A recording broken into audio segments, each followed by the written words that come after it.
ఒకప్పుడు మనోళ్ళు పెళ్లి సంబంధాలు మాట్లాడుకోవాలంటే, అబ్బాయి ఏం చేస్తాడు అని అనగానే, అబ్బాయి అమెరికాలో ఉంటాడు అని ఒక్క మాట చెప్తే చాలు. ఇంకేం మాట్లాడాల్సిన అవసరం ఉండేది కాదు. అమెరికా అంటే అపారమైన అవకాశాలు, స్థిరమైన లైఫ్ స్టైల్, ఒక గ్లామర్ ఉండేది అప్పట్లో. కానీ ఇప్పుడు సీన్ మొత్తం మారిపోయింది. ట్రంప్ 2.0 రూల్స్, టెక్ కంపెనీల్లో layoffs, H1B visa fees పెంపులు, F1 వీసా డ్యూ డేట్లు, అబ్బో అన్నీ మారిపోతున్నాయి. సో ఒకప్పుడు ఎన్ఆర్ఐ పెళ్లి కొడుకున్న క్రేజ్ ఇప్పుడు సడన్ గా తగ్గిపోయింది. అసలు ఏం జరిగింది, ఎందుకు అలా ఈ డౌన్ ఫాల్ అనేది స్టార్ట్ అయింది? సో మొత్తానికి అమెరికాలో ఉంటున్న వాళ్ళకి పెళ్ళిళ్ళు అవ్వట్లేదా అని చెప్పి నెగిటివ్ గా కామెంట్లు పెట్టకండి. సో మొత్తం స్టోరీ విన్న తర్వాత you conclude your self. So దశాబ్దాలుగా అమెరికాలో చదువుకుంటున్న లేదా ఉద్యోగం చేస్తున్న నాన్ రెసిడెంట్ ఇండియన్ ని పెళ్లి చేసుకోవడం అనేది ఇక్కడ అమ్మాయిలకు చాలా మందికి చైల్డ్హుడ్ డ్రీమ్ గా ఉండేది. సో అది ఎంత ఒప్పుకున్నా ఒప్పుకోకపోయినా we have to accept the reality. కానీ ఇప్పుడు ఆ కళ క్రమంగా కరిగిపోతుందని చెప్పాలి. ఎందుకంటే ఇది నేను చెప్పట్లేదు, హర్యానాకు చెందిన ఒక 19 ఏళ్ల మెడికల్ స్టూడెంట్ సిద్ధి శర్మ అని తన ఇన్స్టాగ్రామ్ పోస్ట్ లో ఒకటి పెట్టారనమాట. సో ఆ పోస్ట్ నుంచి పుట్టింది ఈ స్టోరీ యాక్చువల్ గా. సో ఆవిడ ఏమన్నారంటే, అమెరికాలో సెటిల్ అవ్వాలని నాకు చిన్నప్పటి నుంచి కలలు ఉండేవి, కానీ ట్రంప్ వచ్చిన తర్వాత ఆ డోర్స్ కంప్లీట్ గా క్లోజ్ అయిపోయినాయి. ఇప్పుడు అమెరికా అబ్బాయిని పెళ్లి చేసుకోవాలంటే నాకు భయం అవుతుంది. సో అక్కడికి వెళ్ళి నేను సెటిల్ అవుతానా లేదా ఇవన్నీ సెకండరీ. సో భయం అయితే పుట్టింది అని చెప్పారు. సో ఈ ఒక్క మాట చాలు పరిస్థితి ఎంతగా మారిపోయిందో అర్థం చేసుకోవడానికి. సో ఎన్ఆర్ఐ ట్యాగ్ అనేది ఇప్పుడు అంత మునుపటంత అట్రాక్టివ్ గా అయితే కనిపించడం లేదు డెఫినెట్లీ.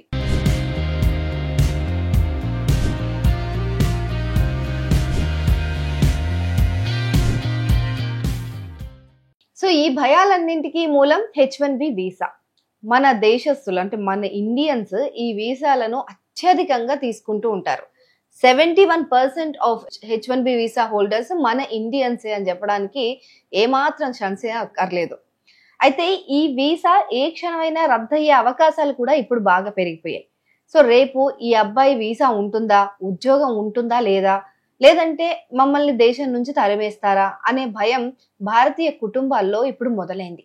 ఒకప్పుడు లక్షల్లో సంపాదించే అబ్బాయికి ఆ వీసా రద్దయితే ఇక్కడ నుంచి వెళ్లే అమ్మాయి ఆర్థిక భద్రతకు ఏం గ్యారంటీ ఉంటుంది? అది ఇప్పుడు ప్రతి టేబుల్ పైన ఇప్పుడు హాట్ టాపిక్ గా మారిన ఇష్యూ ఇది. సో పరిస్థితి ఎంత సీరియస్ గా ఉందంటే, కేవలం వీసా స్టేటస్ గురించి గందరగోళం కారణంగా కొన్ని కుటుంబాలు పెళ్లిళ్ళను కూడా క్యాన్సిల్ చేసుకుంటున్నాయి, లేదంటే పోస్ట్ పోన్ చేసుకుంటున్నాయి. చూద్దాం వాళ్ళు ఇండియాకి వచ్చి సెటిల్ అవ్వడమో, లేకపోతే అమ్మాయిని అక్కడికి పంపించడమో, ఆ తర్వాత డిసైడ్ చేద్దాం పెళ్లి ఎప్పుడు చేద్దాం అనేసి ఇలాంటి ఒక డైలమాలో ఖచ్చితంగా ఈ H1B వీసా రూల్స్ చేంజ్ అయినప్పటి నుంచి కొన్ని ఫ్యామిలీస్ లో అయినా ఇలాంటి ఒక డిస్కషన్ వచ్చి ఉంటది. ఎందుకంటే అట్లాంటాలో ఉంటున్న ఒక 26 years ఓల్డ్ ఇండియన్ కుర్రాడు చెప్పిన విషయం పైన ఈ విషయం పైన మాట్లాడితే ఏం చెప్పిండంటే, కేవలం ఇమిగ్రేషన్ సమస్యల కారణంగానే 3 పెళ్లిళ్ళు వాయిదా పడ్డం తన కళ్ళారా తాను చూశానని చెప్తున్నారు. ఇది ఒకటో అరో కాదు కదా, పెద్ద సమస్యగా మారిపోయింది అనడానికి ఇదే నిదర్శనం. ఒకరి లైఫ్ లో నాకు తెలిసిన వాళ్ళే ఒక 4-5 పెళ్లిళ్ళు ఇట్లా పోస్ట్ పోన్ అయ్యి ఉన్నాయి, ఒకరిది క్యాన్సిల్ అయిపోయింది. ఇట్లా చాలా మంది అంటే జస్ట్ జనరల్ గా చెక్ చేసుకున్నా కూడా మనకు తెలిసిన వాళ్ళల్లో, మనకు రిలేటివ్స్ లో వీళ్ళందరూ కూడా ఎన్ఆర్ఐ సంబంధాలకి ఇప్పుడప్పుడే పెళ్లి చేసే అవకాశాలు కనిపించడం కొంచెం తక్కువైపోయాయి చాలా వరకు.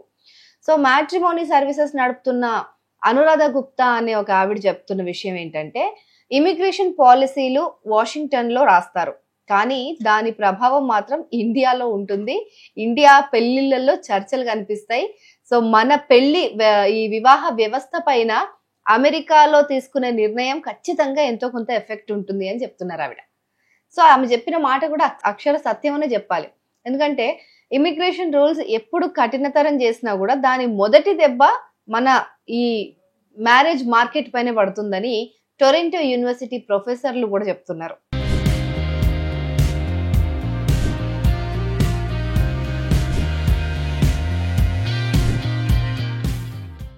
ఇంకా చాలా మంది మ్యాచ్ మేకర్స్ వీళ్ళందరూ ఉంటారు కదా, వీళ్ళందరూ కూడా ఈ విషయాన్ని బలపరుస్తున్నారు. సో ఈ మ్యారేజ్ బ్యూరోస్ లో ఎన్ఆర్ఐ సంబంధాలకు గతంలో ఉన్నంత క్రేజ్ ఇప్పుడు లేదని చెప్తున్నారు. సో కొన్నేళ్ల క్రితం వరకు ఎన్ఆర్ఐ అబ్బాయిలకు డిమాండ్ పీక్స్ లో ఉండేది. కానీ ఇప్పుడు ట్రంప్ పగ్గాలు చేపట్టినప్పటి నుంచి ఈ స్పీడ్ మాత్రం చాలా తగ్గడం మొదలైపోయింది. ముఖ్యంగా గత 6 నెలల్లో అయితే ఈ గందరగోళం ఎక్కువైపోయి ఇప్పుడు భయం మరింత పెరిగిపోయింది అని చెప్తున్నారు. అంటే రాజకీయ అనిశ్చితి కావచ్చు, అన్సర్టెనిటీ పొలిటికల్ గా కావచ్చు, ఈ రూల్స్ మారడం కావచ్చు, లేకపోతే అక్కడ లైఫ్ స్టైల్ అంటే వీసా ఎప్పుడు రద్దు అవుతుందో తెలియదు, చిన్న చిన్న రీజన్స్ కి ఎందుకు డిపోర్ట్ చేస్తున్నారో అర్థం కాని పరిస్థితి.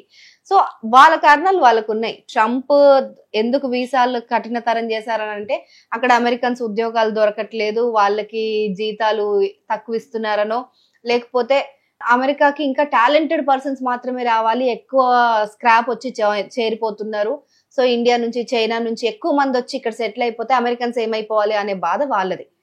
సో అది అందులో వాళ్ళకి ఎంత న్యాయం ఉందో మన వాళ్ళ బాధపడ్డము, మన వాళ్ళ పెళ్లిళ్ళ పైన ఈ ఎఫెక్ట్ పడుతుంది అనడంలో కూడా అంతే నిజం ఉంది. మొత్తానికి ట్రంప్ తీసుకుంటున్న ఈ నిర్ణయాల వల్ల అమెరికాలో పరిస్థితి ఎంత బాగుపడుతుందో తెలియదు. ఎందుకంటే ఆల్రెడీ H1B వీసాస్ కనుక ఆపేస్తే అమెరికా ఆర్థిక పరిస్థితికే చాలా పెద్ద దెబ్బ తగులుతుందని నిపుణులు చెప్తున్నారు. బట్ స్టిల్ ఆయన బాగుపడుతుంది అమెరికా అని చెప్పి ఆయన అనుకుంటున్నారు. కానీ ఈ పాలసీస్ ఇలా వెంటనే చేంజ్ చేయడం వల్ల ఖచ్చితంగా ఇండియన్ మ్యారేజ్ సిస్టమ్ పైన, ఇండియన్ అంటే పర్సనల్ రిలేషన్స్ పైన ఖచ్చితంగా ఎఫెక్ట్ పడుతుంది. సో ఈ మొత్తం పరిస్థితిలో ఇండియన్ ఫ్యామిలీస్ ఏం కోరుకుంటున్నాయి? సింపుల్ గా ఏం లేదు, జస్ట్ భద్రత, ఒక సర్టెనిటీ, అంటే జస్ట్ వెళ్తారు ఉంటారు ఏం కాదు వాళ్ళకి అక్కడ అన్న ఒక హోప్. సో అది ఇప్పుడు కొంచెం తగ్గిపోయింది.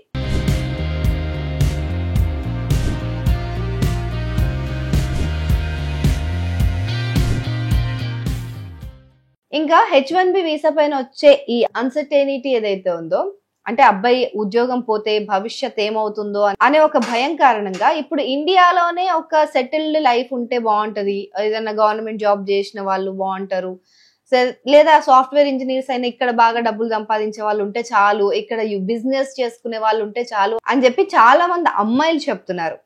సో ఒకప్పుడు అంతకు ముందు లేని డిమాండ్ ఇప్పుడు ఇండియాలోనే పర్మనెంట్ సెటిల్మెంట్ ఉన్న అబ్బాయిలకు వస్తుంది.